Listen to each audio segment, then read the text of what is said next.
अस्सलाम वालेकुम। तो ये थोड़ा क्रेटकी का जो मैंने आपको बताया था लास्ट लेक्चर में क्रेटकी के हवाले से, तो मैंने कहा आपको डिमॉन्स्ट्रेट भी कर दूँ कि क्रेटकी को किस तरह लगाया जाता है। ये मेरा लेमन बेज़ल का प्लांट है और लेमन बेज़ल ये सॉइल में लगा हुआ था, तो उसकी रूट्स इसलिए इतनी गंदी हो रही हैं, आप देख भी रहे हैं। और अब इसको एक ये कंटेनर मेरा है और ये योगर्ट का एक बॉक्स था, तो इसको आप देख लें। इसको मैंने वही 3 इंच डायामीटर पे इसको काटा और ये 3 इंच का नेट पॉट है मेरा बेसिकली। और अगर चाहें तो आपके पास अगर ये अवेलेबल नहीं है तो घर में ये जैसे पक चीज़ वगैरह आता है या कुछ इस तरह की कोई चीज़ें आती हैं, तो ये इसके ये खाली भी हमें मिल जाते हैं, तो आप उसको भी यूज़ कर सकते हैं और ये भी बिल्कुल परफेक्टली फिट आता है, देख रहे हैं आप। तो बहरहाल मैं आपको बताता हूँ कि किस तरह से इसको लगाया जाता है। और जैसा कि मैंने आपको बताया था कि हम कोई भी चीज़ यूज़ कर सकते हैं। ये हमारे क्ले पेबल्स हैं, देख रहे हैं आप, ये है क्ले पेबल्स। और इसको भी हम चाहें तो, क्योंकि मैंने आपको बताया था सिर्फ ये क्ले पेबल्स हम जो यूज़ करते हैं तो सिर्फ प्लांट्स को होल्ड करने के लिए एज अ होल्डिंग मीडियम इस्तेमाल होता है, ठीक है। तो आप या तो क्ले पेबल यूज़ कर लें, क्ले पेबल्स नहीं है रॉक रिवर रॉक यूज़ कर लें, ग्रेवल्स यूज़ कर लें, बारीक पत्थर आते हैं चिकने पत्थर वो आप यूज़ कर लें, लाइमस्टोन और इस तरह की चीज़ें जिसमें कोई केमिकल की सॉल्ट इंडेक्स हो या कोई भी केमिकल हो वो आप यूज़ नहीं कर सकते, ठीक है। तो बेस्ट आपका रिवर रॉक भी हैं, छोटे बारीक पत्थर भी आते हैं, लेकिन शार्प एजेस ना हो जिसकी वजह से ये डैमेज ना हो आपकी स्टेम, तो गोल एजेस वाले ले सकते हैं। वरना ये आपको मैंने बताया था कि ये हार्ड स्पंज आता है, ये आप यूज़ कर सकते हैं। देखें इसमें मैंने पहले ही सुराख किया हुआ था और ये किसी और पर्पज़ के लिए था, लेकिन मैंने खैर बहरहाल किसी और प्लांट के लिए था, तो ये मैंने ये यूज़ किया है। तो मैं ये आपको यूज़ करके बताता हूँ। इसमें क्या करेंगे, सिंपल है, बहुत आसान से बीच में से काट दिया मैंने, ठीक है। और इसको मैंने इस तरह से दोनों को बीच में देखा, ये मज़े से इसमें चला गया, देख रहे हैं आप। और अब मेरा जो पौधा है वो आराम से इसमें है। अब जो ये निकल रहा है पौधा वो मैं इसके यहाँ से बीच में से मैं इसकी रूट्स को निकालूंगा और फिर पानी के अंदर हम डिप कर लेंगे। ये रूट्स निकल गई और मज़ीद अगर निकालना चाहूँ तो खींच के और निकाल लूँ, लेकिन इतना आप ऐसे आप यूज़ कीजिएगा कि ये डैमेज ना हो रूट्स ना। जितनी आ रही हैं वेल एंड गुड है, नहीं आ रही कोई बात नहीं, छोड़ दें, बाकी खुद ही अपना रास्ता ये बना लेती हैं in search of water, in search of nutrients, ठीक है। अच्छा, बहरहाल ये मैंने कर लिया और ये मैंने होल्ड कर लिया। और अब ये मैंने इसको ट्रांसपेरेंट मैंने इसलिए लिया ताकि आपको नज़र आ सके कि ये बेसिकली मुझे क्रेटकी में कितना न्यूट्रिएंट सोल्यूशन डालना है। ये मेरा न्यूट्रिएंट सोल्यूशन फिल्ड एक जार है। इसको याद रखिएगा, हमेशा क्रेटकी सिस्टम में क्या करा जाता है कि 30% रूट्स या 40% रूट्स डिप होती हैं न्यूट्रिएंट सोल्यूशन रिच वाटर में, ठीक है।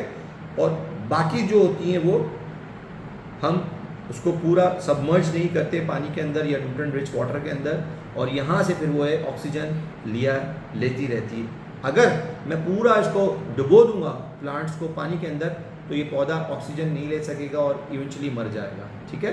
तो मैं आपको बताता हूँ कि अब हम इसको कितना डालेंगे और कितना 30% या 40% डिप करेंगे। ये बेसिकली क्रेटकी सिस्टम है, हाइड्रोपोनिक क्रेटकी सिस्टम, ठीक है। इसमें हमें कोई किसी भी किस्म के, जैसा मैंने आपको अपनी थ्योरी उसमें बताया था क्रेटकी के अंदर, कि ना ही हमें कोई इलेक्ट्रिसिटी की ज़रूरत है, ना कोई पंप की, ना किसी एयर पंप की, ना ही किसी सबमर्सिबल पंप की। ये यहाँ डिप हुआ, ये देख रहे हैं आप, अगर आप फोकस करें थोड़ा सा देखें, अगर आपको नज़र आ रहा हो तो ये डिप हुई हुई है प्लांट्स की रूट्स। और थोड़ा सा चाहूँ तो थोड़ा सा और भी मैं इसमें डिप कर सकता हूँ, ठीक है। तो ये अब मेरी 30 to 40% डिप हो गई है और ये मज़े से प्लांट्स मेरा अब इजीली यहाँ से ग्रो होगा और इसमें मुझे और कुछ नहीं करना है। छोटे प्लांट्स के लिए क्रेटकी सिस्टम बेस्ट है, ऑल्दो मैंने बड़े प्लांट्स भी गोरे जो कहते हैं वो कहते हैं ये सिर्फ छोटे प्लांट्स के लिए सिस्टम है। और लेकिन आप चाहें तो आप कुछ भी कर सकते हैं। बेसिकली ये लेमन बेज़ल है और ये लेमन बेज़ल जो है ईज़िली इसमें ग्रो हो सकता है अगर आप टाइम टू टाइम 10 दिन में, आफ्टर अ वीक इसको आप चेंज करते रहें पानी को और न्यूट्रिएंट रिच वाटर नया डालते रहें, तो ये आपका बढ़ता रहेगा और इसी से आपको फिर आप ये अपने किचन में स्लैब में, किचन के स्लैब में आप रख दें। लेकिन एक चीज़ में आपको देखें, आप देखें इसके अंदर देखें, ये पूरा वाइट कंटेनर था, ठीक है, लेकिन इसको मैंने पूरा, ये देख रहे हैं आप, स्क्वाच टेप से, ब्लैक टेप से इसको मैंने बंद किया हुआ है।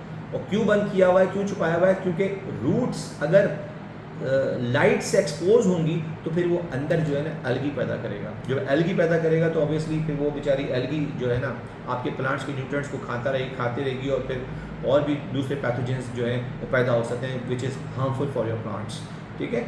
तो आप जो है अब आपने इसमें रख दिया है। दूसरा काम आपने जो इम्पोर्टेंट करना है, जो मैंने आपको ये बताया, इसको आपने कवर करना है पूरा। किसी एक कोई ऐसा कोई कागज़ ले लें या कोई टेप लगा लें, और टेप नहीं भी लगा सकते तो कोई ऐसा कोई एनवेलप टाइप का जो आता है, पेपर बैग आता है, उसके अंदर आप डाल दें इसको और उसको बस ऐसे थ्रेड से बांध दें। उसके बाद जब भी आपने देखना हो 4 दिन बाद 5 दिन बाद आपने देखा पानी कम हो रहा है, तो आपने थोड़ा सा न्यूट्रिएंट रिच वाटर हल्का सा इसमें ऐसे करके डाल दिया और उसको फिर वापस बंद कर दिया, ठीक है।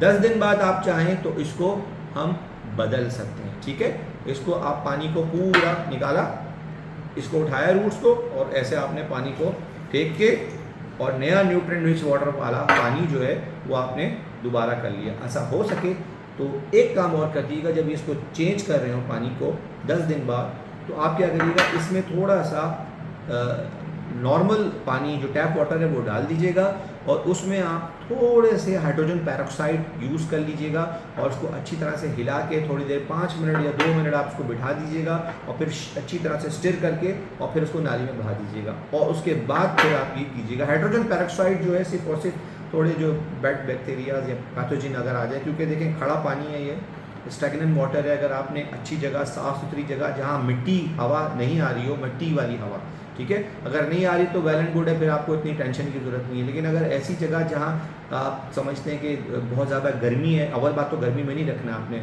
ठीक है, और ऐसी जगह रखिएगा जहाँ नॉर्मल टेम्परेचर में आप और बैठ सकते हैं ओपनली ईजीली, ठीक है, तो वहाँ आप रख रहे हैं तो फिर कोई मसला नहीं है। तो खैर बहरहाल एनीवेज आपने जो है ना फिर दोबारा से इसको अच्छी तरह से वॉश करके विद हाइड्रोजन पेरोक्साइड फिर आपने न्यूट्रिएंट रिच वाटर आपने नया भर देना है, वो वाला फेंक देना है और उसको फिर इस तरह से कंटिन्यू करना है, ठीक है।